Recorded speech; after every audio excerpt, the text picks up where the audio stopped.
হাসপাতালের ব্যস্ত পরিবেশ, প্রতিটি মুহূর্তই মূল্যবান।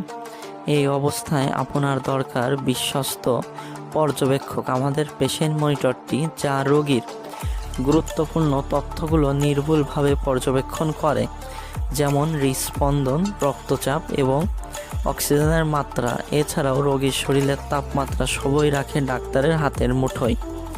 ক্রিটিক্যাল কেয়ার বা সিসিইউ, অপারেশন থিয়েটার বা ওটি, আইসিইউতে প্রতিটি মুহূর্তে আপনাকে সাহায্য করবে। যে কোনো অস্বাভাবিক লক্ষণের সাথে সাথেই অ্যালার্ম দিয়ে আপনাকে সচেতন করবে। রোগীর সুরক্ষায় আপোষ নেই। আজই এই অত্যাধুনিক পেশেন্ট মনিটরটি বেছে নিন। এবং এছাড়াও আমরা সকল ধরনের মেডিকেল মেশিনারিজ, নতুন ও রিকন্ডিশন মেশিন বিক্রয় করে থাকি এবং সকল ধরনের মেডিকেল মেশিনারিজ মেরামত করে থাকি। এবং এছাড়াও আপনার ব্যবহৃত রিজেক্ট মেশিন আমরা ক্রয় করে থাকি। বিস্তারিত জানতে আমাদের সাথে যোগাযোগ করুন। ধন্যবাদ সকলকে।